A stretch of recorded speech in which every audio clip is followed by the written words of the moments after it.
Welcome to Better Bedtime Chronicles. You're listening to Nicole and Bridget. Together we have 15 years experience working directly with families struggling with sleep challenges. We share stories, advice, and deep dives into all things sleep. Let's go. Oh, hey. Hey. You know what we need to talk about? We need to talk about Taylor Swift's new fucking album dropping tonight. Tonight, at midnight. Well, it's at midnight. Oh my god! I heard I was listening to the radio on the way here, and they were like, "Oh, we're gonna play one new song an hour or something." And Today? I'm like, no, like tomorrow, when it tomorrow. starts. There's like a thing they have planned, so I didn't even clue that in because it's late April. Right before we started recording, we were like, "What do we talk What are we about gonna today?" talk about? I'm like, wait a minute. But we're obsessed. We're both big Taylor Swift Yeah. fans. Oh, I'm excited. I just got goosebumps. too. That's embarrassing, but I'm like really. I love it. Oh, that's great. Anyway, Yes. sorry. Yeah. No, I'm Derailed glad. by T Swift. We are, yet again. yeah, which is fine. I'm here for that. I'm here for that for sure. When Nicole and I were just talking to you about, we've been doing a lot of solo parenting with our partners' work schedules, sometimes long periods. You have week stretches at a time. Yeah, we got some travel. Well, my husband has some travel coming up, and so I'll be doing the solo parenting gig. Yes. And you... It's not, he's lose a not hubby in travel. April? Yeah, that's right. He's an accountant, so he's basically MIA late Jan, Feb into early May, but he's home for dinner most nights. Like maybe once or twice a week he misses dinner, but the rest he's around-ish, but then he's gone. So it's like I just have to manage, which is why I think back on our kids, because we had 3 kids around 4 and under, it was so necessary to be so particular on the routine, knowing bedtime's coming, having that moment or two of reprieve, like even just like an hour or two after they went to bed. And I still live like that now. And it's just a big deal for us to have that. So yeah, that routine allows me to function well. Yeah. Corey's away for sure. And having it manageable by one person, because I think That's especially when you have multiple kids or you have you find bedtime overwhelming or whatever, you think it's like all hands on deck. But if you have no choice but to do it alone, which many of us do, and many of our clients do too, is you just have to do it, and it has to be manageable and streamlined if for multiple kids or whatever the need is there. So I have a client that's starting soon, and her thing is her and her partner both do shift work, and so they need to be able to parent and put their 2 kids to bed, 2 young children, like they're only a year apart, at the same time. So she's like, part of the reason she hired us was like, I need to create a routine that allows me to do both kids by myself, or allows my partner to do both kids by herself, simultaneously, right, without having to depend on the other one there. Yeah, and I find too, living in a Toyota town, right? We have 2 plants within a drive, and they do 2 weeks on nights, 2 weeks on days. And so there are many families we see that for 2 weeks of every month they are solo for bedtime, or grandma comes or someone comes and helps because there's just only one person there. So, so that's kind of been our reality lately, and will be again as our partners work and go and do all the things. And just a good reminder too of what a lot of people have to deal with is just managing on your own. Although that's not really what we're going to talk about today. No, this should be an episode about how a single parent. Maybe we should. Yeah, we should put that on the list of something because it is TBD. It can be really. It can feel really also anxiety inducing to be like, oh my god, it's just me tonight. Like, what am I going to do? What if they this? What if they that? Yeah. But not. Maybe we'll bring a single parent in and. Oh yeah, that's a good idea. Anyway, hear what they have, because it's a totally different, unique set of challenges, right? Okay, what are we talking about today, though? Sorry. Okay, and my mind's spinning on like what that can mean, because you have different things at different houses, different bedtime rules. Anyway, another day. What we really want to talk about today is something that I personally have had experience with my first son, and also see with clients, which is sort of 2 pieces. One is, what do you do if you really want to sleep train or make sleep changes and you share a home with family, maybe your in-laws or friends even, or you live in a really tight space, a condo, an apartment where the walls feel paper thin and you're really hesitant to let your baby cry for even a minute. So why don't you start by telling us what is your experience with this? Yes. And the time it felt impossible. So we lived in a high-rise near Uptown Waterloo. It was a lovely building. We were there weren't many young people there. It was mostly older folk.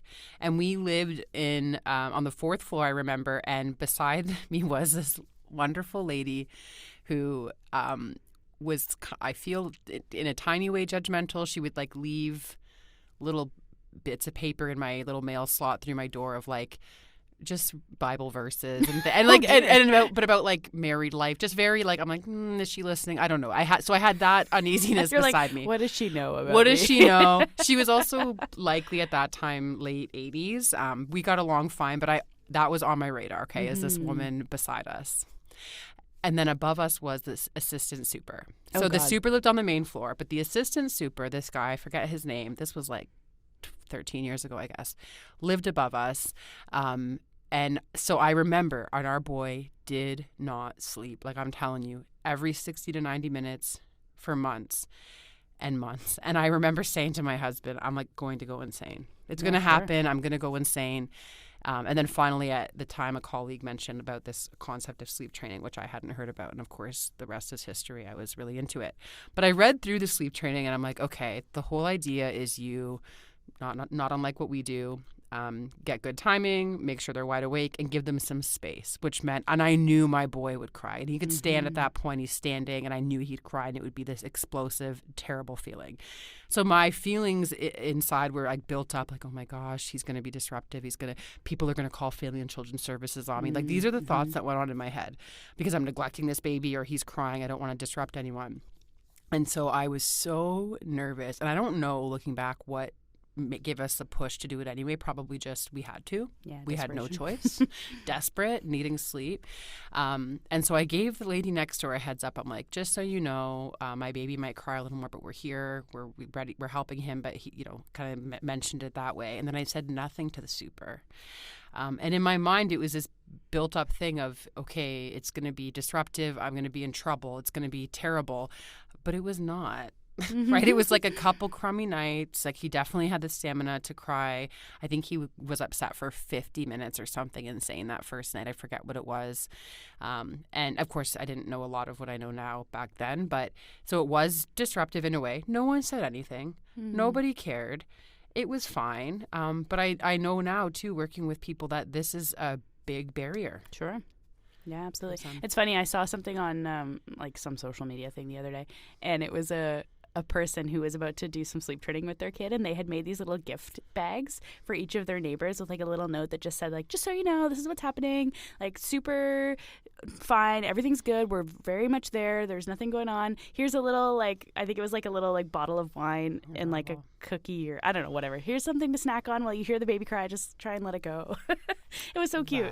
That's the cute. That reminds me of people who go on planes and bring the earplugs or whatever, which I think is already like more than you even need to be totally doing. I completely agree. Yeah, but it's like it's cute. It's lovely. Cute. Some people like that's their like love language, right? Is a little gift or a little something. It also demonstrates though that this is a real issue that lots of people are worried about and thinking about, right? It definitely is. So if you're listening and that's you, like I promise you are not alone, because not everyone has a house with sturdy walls that are not going to let noise out, or people live in really close quarters. And so we'll talk today about these two different pieces. One is if you have neighbors that you think are going to hear the shenanigans, or you might think they might say something. We hear from a lot of families where the landlord maybe lives above, they live below. It's like very close quarters. So how to manage that.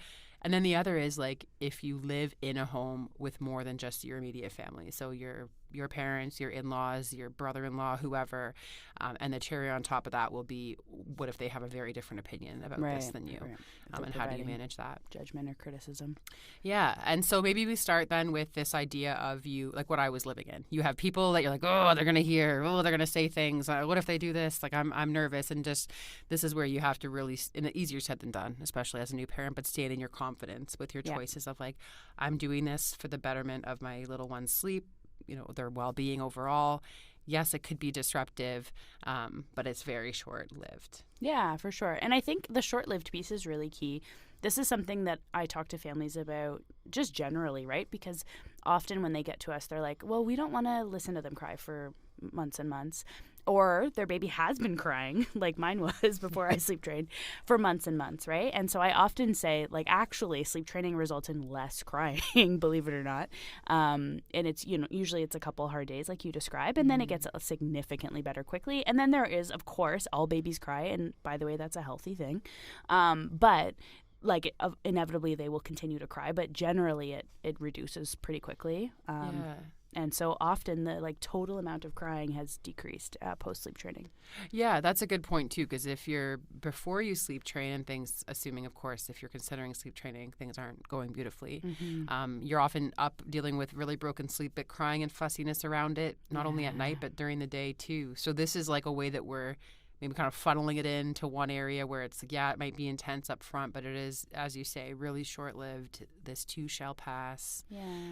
And it's worth saying that if you, depending on the relationship dynamic you have with your, whether it be your landlord or the neighbor that's close by, is just like a heads up. I'm an overshare. So for me, I heads up, this is what's happening, but you don't owe anybody a big explanation about it, I don't think. No, definitely not. Because I think it's like give and take, right? Like any situation. You might hear their dog bark or they've left their trash cans out too long or whatever. I think there's things that our neighbors or our landlord or whatever will do that we love. Sometimes we aren't as in love with it. And just like this, if they're not as in love with this few nights that you're going through the sleep training, that's just life. That's how we have to kind of be accommodating to each other. So all this to say, don't be afraid to like make your choice to go ahead and do it.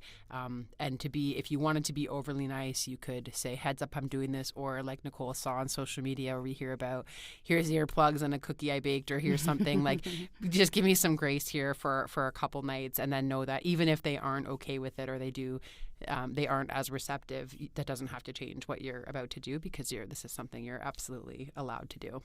You're reminding me of a story. So we did a huge reno of our house. Like, how old are my kiddos? I guess they were probably 3 and like 1.5, 2 sort of thing.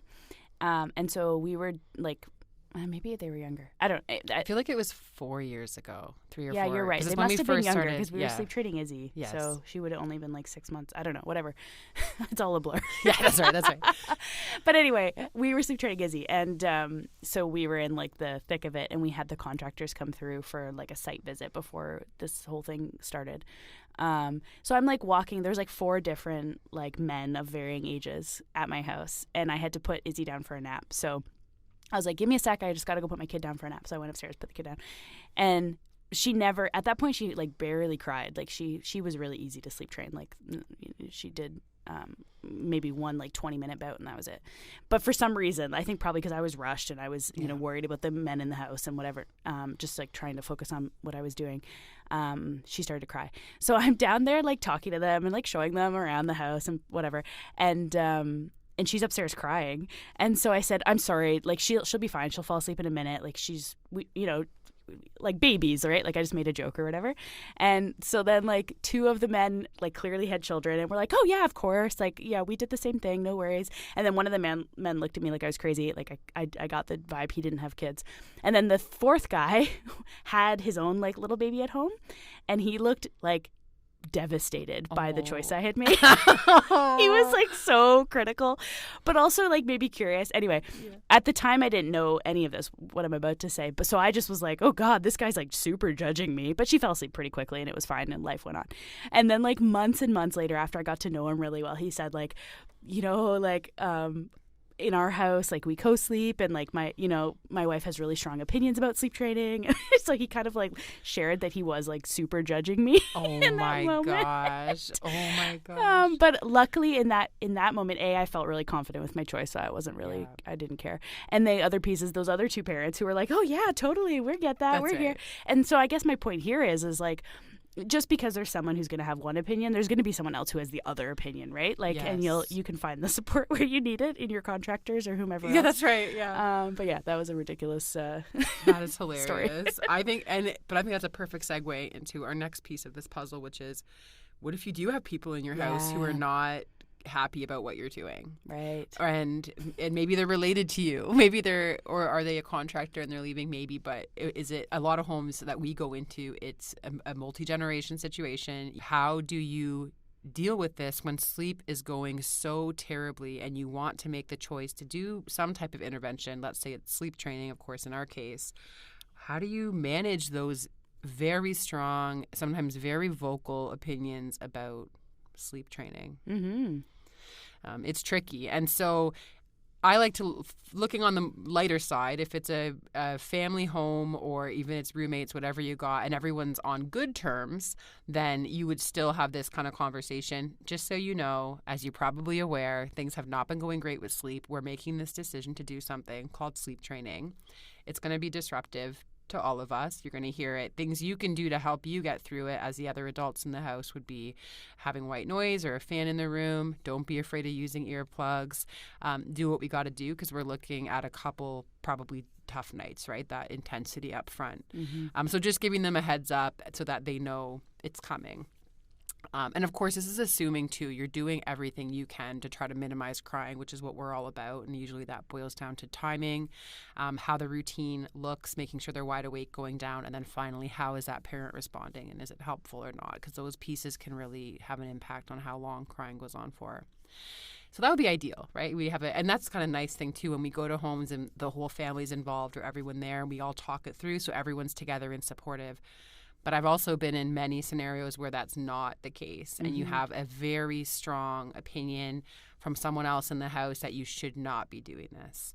But they're not the parent of the baby. And ultimately, like, that's who gets to decide. To make those choices, Yeah, right? That's who gets to make. You get to decide what foods they're offered, when they're offered, where they're sleeping, how they're sleeping. That's the parent's choice, even though it doesn't always feel like that. But that's probably a good place to start, is say, that is up to you. You do get to make those choices, and no one else is going to set boundaries for your kids except for you. So it's a hard thing to get your footing with and to get confident with. I'm not going to sit here and say I was confident about it that first year. I was terrible at it.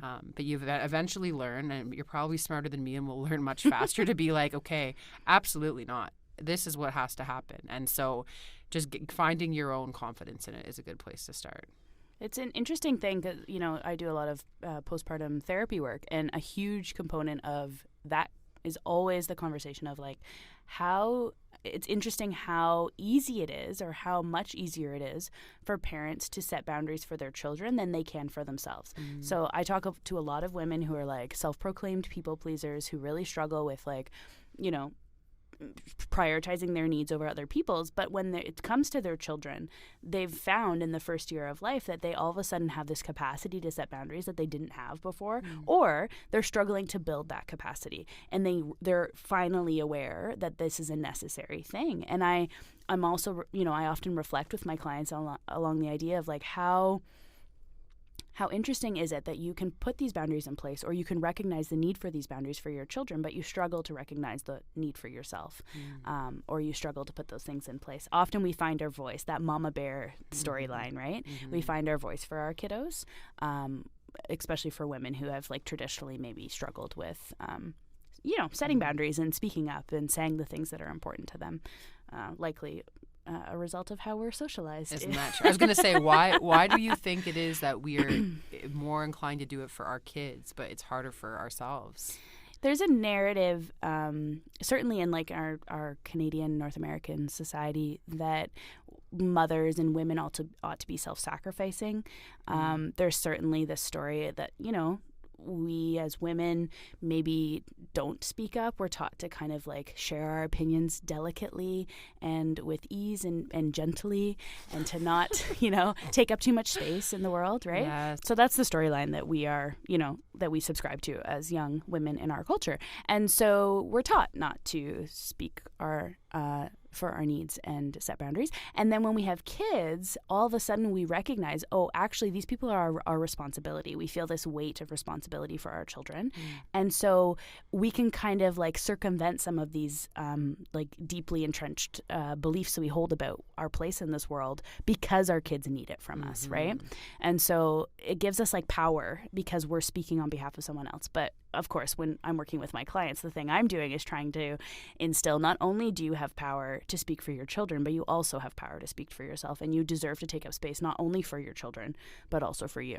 So that's kind of an interesting sidebar. I like that. That makes a lot of sense, and maybe a bit, for me, it's definitely an aha of why is it so hard to do it. But you're right. It's in our bones, how we were raised.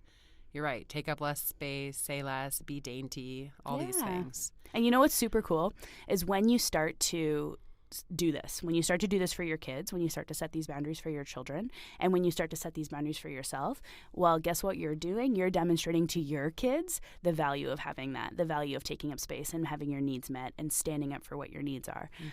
So that is super cool, because that's certainly something I want to demonstrate to my kiddos, especially my girls. I want them to know that their needs always matter and that they always deserve to take up space in the world to meet those needs. So I think it's really important that, like, I model that for how I care for myself, and I also model that by caring for them that way. So yeah, if I want to sleep train my kid and I think that's the right choice, sure as hell I'm going to take up space by saying that to the people who don't agree with and are trying to, like, shut me down. Yeah, no, I love that. That's a really great way to say it too. And so if nothing else, like being able to model that behavior and set the boundaries will show our kids they can do that too, to hopefully break this cycle of thinking we have to just comply and do what the people around us say. That's not the reality we want them to be in. Totally. All right, so let's say you've done the things. You've made your choice. It's happening Friday night or whenever you decide. You've told the people in the house your plans, whether they like it or not. You're going through with it. What do you think, Nicole, if there are other kids in the house? It's not as easy to have that conversation. Yeah, this comes up constantly. Yes, we often have, like, second kiddos coming around, and the parents are worried about the older siblings and how they're going to respond to the sleep training. That's a very, very common conversation that we have. And I usually start by saying this is not as big of a worry as parents often think it is. It often is so much easier. And I explain that, kids don't have the same, like, response to babies crying as adults do. They just don't care. Yeah, they're used to it. And they're used to it. They're used to hearing it. They're used to hearing it through the day, and they're also used to hearing it at night. And so often kids don't even wake up when they hear their sibling crying. I have 2 kids who share a room, and one could be screaming bloody murder and the other one's still passed out. And so that's the first thing I say. And then the second thing I say is there's some things we can do in order to kind of, like, prep the kid, the older kid, to let them know. So again, I do recommend that parents talk to their older kiddos at a developmentally appropriate level and just explain what's happening. Like, mommy and daddy or mommy and mummy are working to teach kiddos about, or baby about sleep. Just so you know, you might hear some crying. Don't worry, we've got it. We're taking care of it. You can just go back to sleep. Yes. And a heads up ahead of time. I think that means a lot too, as you say. Yeah. And sometimes you can use visuals, like we have coloring sheets of what a kid looks like in bed, and say, and as you say too, age appropriate language. Yeah. We don't need a long explanation. Just this is what's happening, heads up. And then in the heat of the moment, if they do come out and say, brother's crying or brother's sad, and then you're there calm, collected, and just reassuring them and not accommodating any, like, this is could be a slippery slope. Yeah, too. Totally. Well, now I need a juice, or now I need a yogurt drink to go back, and then, like, not feeling like, okay, I'm going to patch that over to get the baby sleeping well and help the 3-year-old feel better by giving in to something, because then you're just going to obviously create a new problem for the 3-year-old. A new problem. So just don't rock the consistency. boat. Yeah, with even if you're changing things for the baby, let's say, or the toddler, and it's your older kids who are being disrupted, resist the temptation to change their routine or how you would respond to their wakings. Do that the same way you would always do. Yeah. And just rest assured that this is a couple night issue. It's not like a long-term thing, right? So even if they are woken and disrupted, it's usually not something that happens ongoing unless we respond with some sort of varied response and create new problems. But the other piece I always say is, like, throw an extra white noise machine between the 2 rooms, like between the doors or whatever. Like, you can add a fan or something just to try for a couple days to drown out the extra loud sounds. But yeah, I like that. And as always, be strategic with when you begin. If the next day's a big work day for you, or you're having company the whole next day and you're, like, on edge about that, like, that's not the night to start. No. Pick a night where so if you're picturing worst case, the other kids are disturbed, and then you might know the fallout from that is they're a little more tired the next day / grouchy, fussy or whatever, then just make sure you're choosing a night that works well for you. Yeah. And also, I have had families who will send their older kiddo out for a couple nights to grandparents or whatever, which is fine. I mean, it's not necessary, but it's fine, and that can be a good strategy. Or just like you're talking about, plan for a chill day and plan for some extra support. Like, I often advocate for parents to call in their supports on day 1 and 2 so that parents can get a nap, older kiddos and siblings can get a nap, all that. Work as a team if you can. And quiet time. And that's pretty best case too, to say. And I feel like it's a pretty big split for our clients. Some will have awesome hands-on grandparents that would take the other kid or kids for a night or 2 nights even, so that they can go through with it. But often, too, as you say, they'll say, actually, it wasn't as bad as I thought. So it could have probably been fine to have the kid there. But for those of us who don't have someone to ship the kid to overnight, you can still do all of these things. And if you think about, okay, what is a great night's sleep worth for long term versus a few nights of discomfort and kind of crummier night of sleep, it's well worth it. Yeah. Yeah, that's actually a good probably way to end this podcast, which is just the reminder that we're doing, like, you know, I sometimes say short-term pain for long-term gain, right? It's true. The overall health of the family often improves after sleep training. Absolutely, it does. So it's worth it. It's worth it.